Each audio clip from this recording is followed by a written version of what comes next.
નમસ્કાર મિત્રો, હું ભટલ પેસ યુટ્યુબની આ ચેનલમાં આપ સૌનું સ્વાગત કરું છું. દોસ્તો, તમે જ્યારે તમારા કેમેરા વડે વિડીયોનું રેકોર્ડિંગ કરો છો અથવા તો મોબાઈલ વડે વિડીયો રેકોર્ડિંગ કરો છો ત્યારે વિડીયોની જે ફાઇલ સાઇઝ છે ઘણી મોટી હોય છે અને એને હેન્ડલિંગ કરવું તમારા માટે એક ચેલેન્જ હોય છે.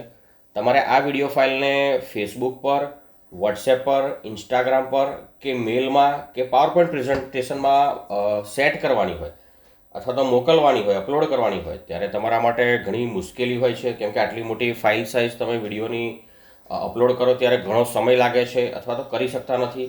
તો એનું સોલ્યુશન તમારા માટે લઈને આવ્યો છું મિત્રો. તમારી ફાઇલ જે છે એ વિડીયોની ઘણી મોટી હોય તો તમે એને કોમ્પ્રેસ કરી શકો છો, રિડ્યુસ કરી શકો છો, એ પણ કોઈપણ જાતનો ખર્ચો કર્યા વગર.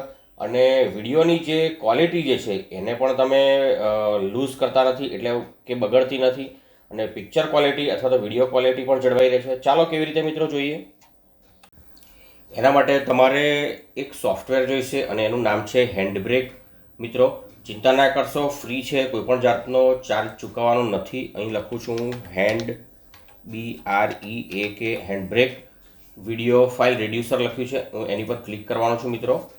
અને અહીં આગળ હેન્ડબ્રેક તમે જોઈ શકો છો. આ હેન્ડબ્રેક સોફ્ટવેરની સાઇટ છે અને લખ્યું છે ધ ઓપન સોર્સ વિડીયો ટ્રાન્સકોડર. મિત્રો, ઓપન સોર્સ છે એટલે તમારે ક્યારેય કોઈ ચાર્જ ચૂકવવાનો નથી. અને આનો સૌથી મોટો ફાયદો એ છે કે તમને અપડેટ પણ આપે છે આ સોફ્ટવેર ફ્રીમાં. તો તમે નવી પરિસ્થિતિઓ સામે પણ ટકી શકો છો અને તમારા જે વિડીયો છે એની ફાઇલ સાઇઝને રિડ્યુસ કરી શકો છો. મિત્રો, તમારે અહીંથી સૌથી પહેલાં આ જે સોફ્ટવેર છે એને ડાઉનલોડ કરી લેવાનું છે અને તમારા કમ્પ્યુટરમાં રન કરી લેવાનું છે. ખૂબ સહેલું છે, ખૂબ નાનું સોફ્ટવેર છે, લગભગ 22 MBની એની સાઇઝ છે. મેં મારા કમ્પ્યુટરમાં ઓલરેડી આ સોફ્ટવેરને ડાઉનલોડ કરી લીધેલું છે એટલે હવે હું ડાઉનલોડ નથી કરતો, સીધો તમને હું એ સોફ્ટવેરના ઇન્ટરફેસ પર લઈ જાઉં છું. મિત્રો, અહીંયા આગળ મેં જે સોફ્ટવેર ડાઉનલોડ કર્યું આ એનો શોર્ટકટ ક્રિએટ થયો છે. હું એની પર ક્લિક કરવાનો છું. અને એ પહેલાં તમને જણાવી દઉં કે મારે જે વિડીયો રિડ્યુસ કરવાનો છે એ વિડીયોની ફાઇલ જે છે એ મેં આ લાલ રંગના મેજિક નામના ફોલ્ડરમાં મૂકેલી છે. હું તમને બતાવી દઉં. આ ફોલ્ડર છે મિત્રો, એની અંદર આ ફાઇલ છે જુઓ. અને આ વિડીયો ફાઇલ સાઇઝ છે લગભગ 51.7 MBની ફાઇલ છે. આ ફાઇલ ઘણી મોટી પણ હોઈ શકે છે, 1 GBની પણ હોય. એકથી વધારે ફાઇલોને પણ તમે એક સાથે લઈ શકો છો. અને આ એનો સેટઅપ છે મિત્રો. અને જો તમને બતાવી દઉં કે 22.6 MBનું જ સોફ્ટવેર છે. અને આ સોફ્ટવેરની સાઇટ તમે ના શોધી શકો તો આ વિડીયોનું જે ડિસ્ક્રિપ્શન બોક્સ છે મિત્રો, એમાં આ સોફ્ટવેર ડાઉનલોડ કરવા માટેની જે વેબસાઇટ છે એનું વેબ એડ્રેસ મેં આપેલું છે. હવે આ જે ફાઇલ છે મારી વિડીયો ફાઇલ એ 51.7 MBની છે. મેં તમને કહ્યું એ પ્રમાણે આ ફાઇલ સાઇઝ ઘણી મોટી પણ હોઈ શકે છે. મેં નમૂનારૂપ એક નાની ફાઇલ લીધી છે 51.7 MBની.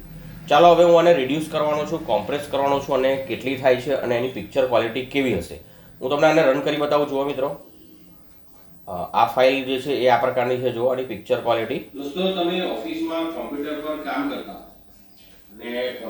અને હવે હું આને ક્લોઝ કરી દઉં છું અને હવે હું આને પણ ક્લોઝ કરી દઉં છું. હવે હું આની ઉપર ક્લિક કરવાનો છું, આ સોફ્ટવેરને ઓપન કરવાનો છું. ખૂબ જ સહેલો ઇન્ટરફેસ છે, ઉપયોગ કરવું ખૂબ સહેલું છે.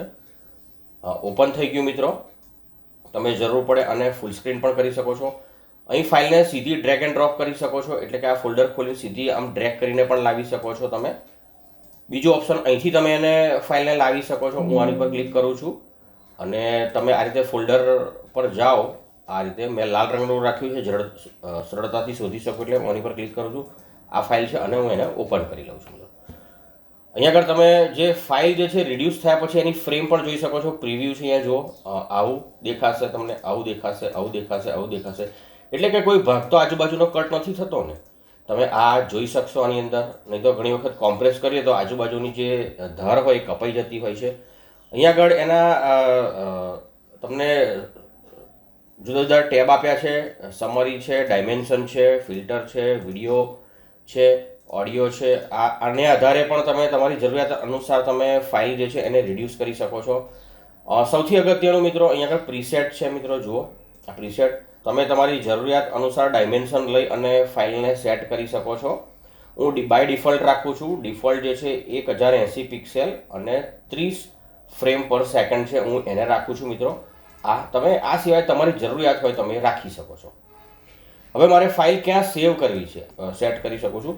અહીં બ્રાઉઝ પર ક્લિક કરીશ, ડેસ્કટોપ પર જઈશ અને હું આ લાલ ફોલ્ડર છે એમાં જ આ ફાઇલને સેવ કરીશ અને આ ફાઇલને હું એક નામ આપી દઈશ એટલે હું બેને કમ્પેર કરી શકું મિત્રો.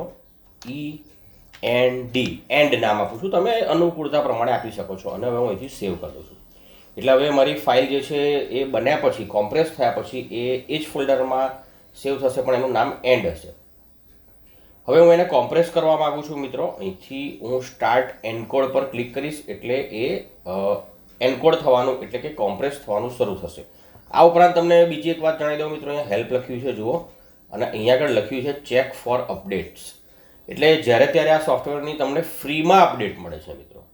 જેમ જેમ સમય બદલાય છે, ફાઇલના એક્સટેન્શન બદલાય છે, સમય બદલાય છે, નવી ફાઇલો આવે છે, નવા એના ડાયમેન્શન આવે છે, એ પ્રમાણે તમે અહીંથી એને અપડેટ પણ કરી શકો છો. એટલે ખૂબ જ સરસ મજાની બાબત છે આ. હવે હું સ્ટાર્ટ એન્કોડ કરું છું.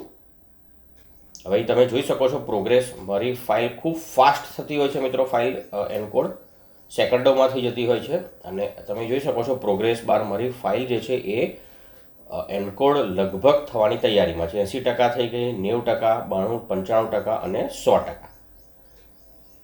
ફિનિશ થઈ ગયું છે એટલે આને હું ક્લોઝ કરી દઈશ મિત્રો. મારી ફાઇલ જે છે એ કોમ્પ્રેસ થઈ ગઈ છે. હું આને ક્લોઝ કરી દઉં છું અને હવે હું મારા ફોલ્ડરમાં જવાનો છું. તમે જુઓ મિત્રો, આ મારી ઓરિજિનલ ફાઇલ છે, એની સાઇઝ જે છે એ 51.7 MB છે અને નવી જે કોમ્પ્રેસ થઈ એની ફાઇલ સાઇઝ જે છે એ 19 MB છે મિત્રો. એટલે એવું કહી શકાય કે લગભગ 63% જેટલો ભાગ કટ થઈ ગયો છે. એટલી બધી રિડ્યુસ થઈ ગઈ છે અને 19 MBની થઈ ગઈ છે. હવે ચલો ઓપન કરીને જોઈ લઈએ. એની પિક્ચર ક્વોલિટીમાં કોઈ બદલાવ નથી મિત્રો, એમની લગભગ એમની એમ છે. જુઓ દોસ્તો, તમે ઓફિસમાં કોમ્પ્યુટર પર કામ કરતા અને કોમ્પ્યુટર પર તમારે ઘણી વખત તો તમે આ રીતે કોઈ પણ મોટી વિડીયો ફાઇલ હોય એને એની કોમ્પ્રેસ કરીને એની સાઇઝ જે છે એ તમારી જરૂરિયાત અનુસાર નાની કરી શકો છો.